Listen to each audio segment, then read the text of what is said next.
Several weeks ago, I was driving to Hastings to go visit one of my National Guard units on a Saturday morning. It's a town that I had never actually been to before, and I was driving on a road that I hadn't driven on before, and it was super foggy out. Of course, right? We're talking, I could barely see the headlights of the car in front of me foggy, and it was like 6 o'clock in the morning. I followed the GPS and made it to the destination, all good, and throughout the day the fog lifted. As I was driving home that evening, it was like driving on a different road, a different route altogether. I could see clearly without all of the fog around me. The things that had been hidden were now in plain sight. Even though it wasn't raining, it reminded me of this particular song. I can see clearly now the rain is gone.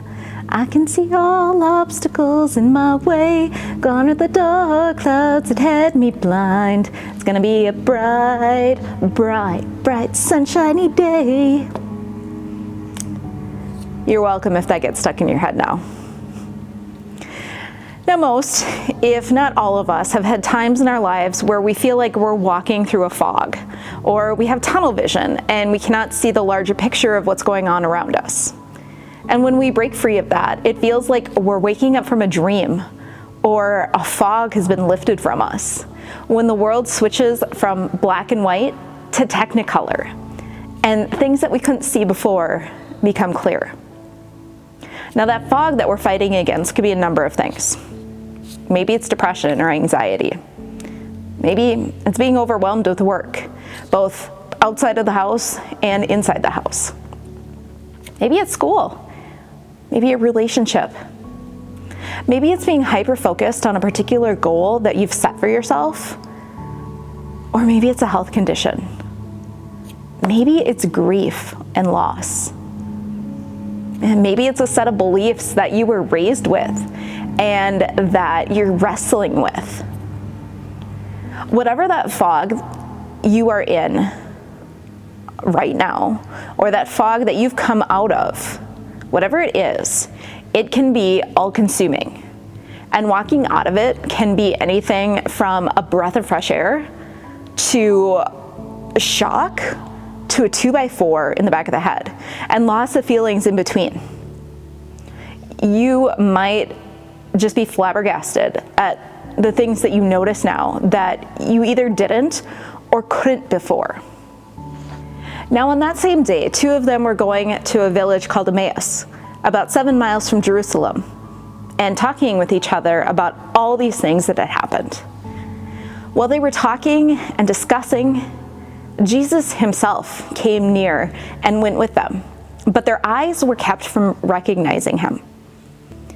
And he said to them, "What are you discussing with each other while you walk along?" They stood still, looking sad. Then one of them, whose name was Cleopas, answered him,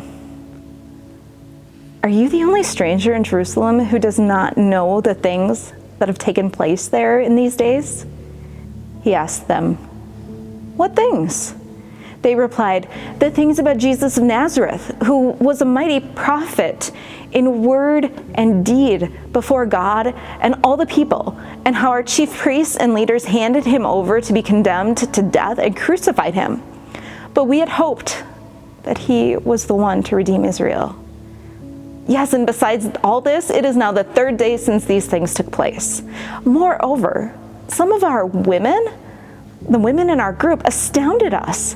They were at the tomb early this morning, and when they did not find his body there, they came back and told us that they had indeed seen a vision of angels who said that he was alive.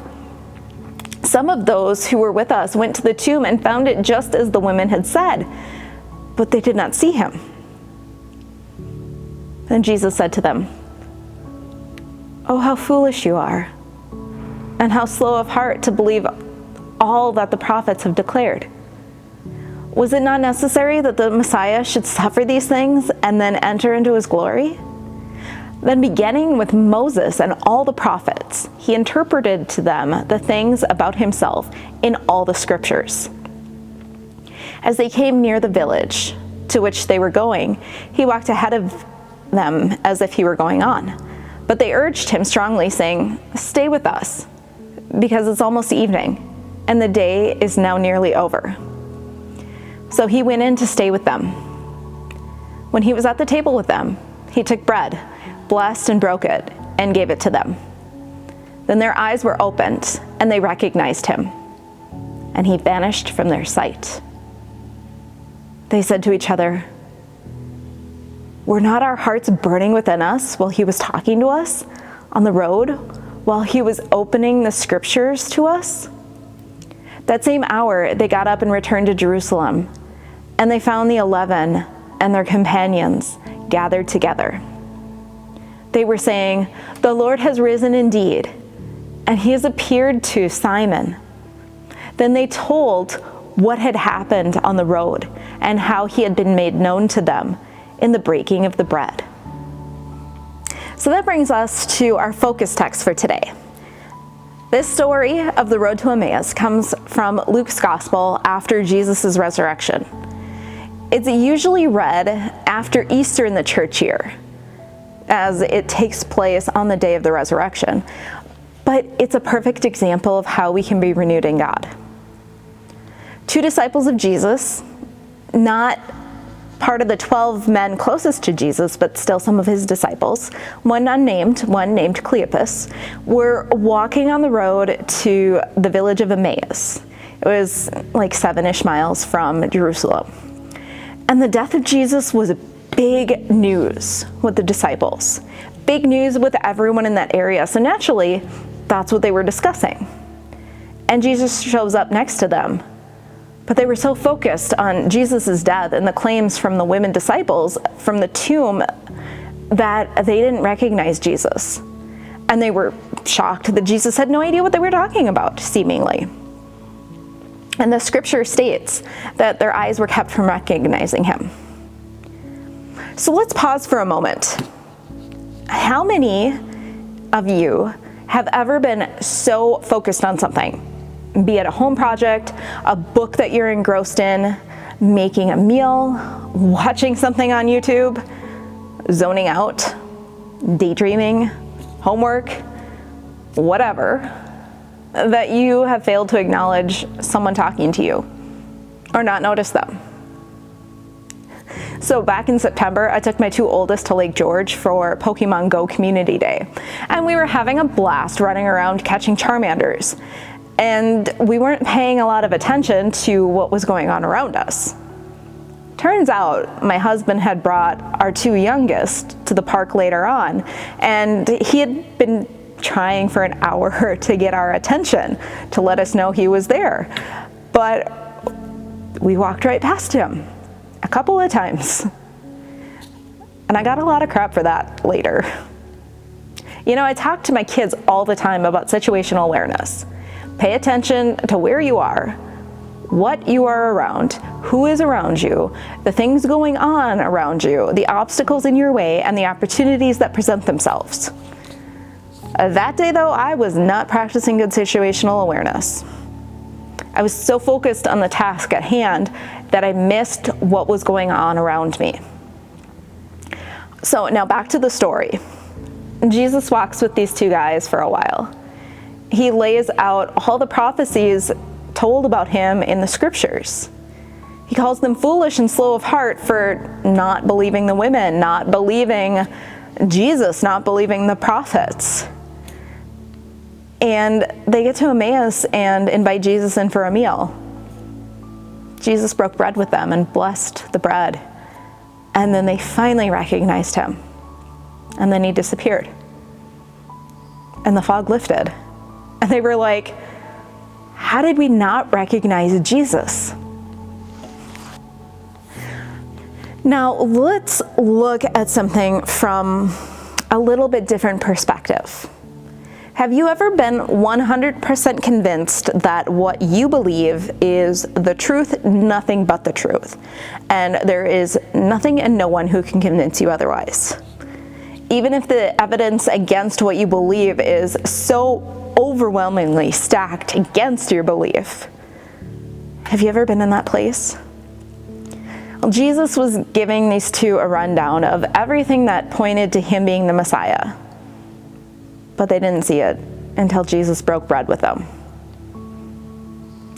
For one thing, it's an example of how Jesus shows up to us in communion, which is pretty cool. There's also another story about this guy named Saul, who made his living persecuting Christians until Jesus literally blinded him on the road. And after he was cared for by people that he would have been persecuting, he had scales, like actual scales, fall from his eyes, and he could see again. And more importantly, his eyes were open to what he had done and how he could change his ways and share the gospel. So whether we are blinded by our views, our circumstances, or even our choices, there's hope in the gospel message from Jesus. Jesus doesn't abandon us when we're walking in those foggy and dark spaces and places. Jesus doesn't abandon us even if we're not seeing clearly, because he's with us. When we're able to come through whatever fog we're in and maybe end up feeling some regret or shame or anger or frustration or sadness over the things that we missed, the things that we said, the things that were said to us, there's grace from God. There's hope that those things that we regret, those things that we missed, that they're not the be all and end all. There's hope that we can begin anew, that when we're able to see clearly, the world will be renewed for us. Maybe it won't quite be a bright, sunshiny day, or at least immediately not that, but we have hope that those days will come. Now, what can we find when we find ourselves in those places? What can we do? We can find promise. We can hold on and pray for renewal. We can hold on tight in the middle of that storm or that fog. We can trust that even if we feel alone, even if we can't see our hands in front of us, we aren't alone because God's with us. And God's put people to be with us. We can have grace for others because we don't always say the right thing. We don't always do the right thing. We try, and sometimes we hit the mark, but sometimes we say kind of silly and foolish things, kind of like these two guys that were walking on the road to Emmaus did. That we can have grace for others, and more importantly, give ourselves grace. Because it's hard when you're in a fog. It's hard when you can't see clearly. It's hard when you are trying to figure out what to do, who to be, how to feel, other things that we can try to do. We can try to have some situational awareness to attempt to get a grasp of what situation we are actually in. We can try to be open to new ideas, new perspectives when we step out of the fog, when we realize that we've been blinded to the truth. And we can also just stop and breathe. Stopping and breathing is so important because it will help us focus. If you're walking in a fog, if you're walking in blindness, may you soon emerge from that fog and see clearly. And when you can see clearly, breathe in the moment and help others as they walk in their own fog. Have hope that God is walking with you, even if you don't know it. God is with you. Amen.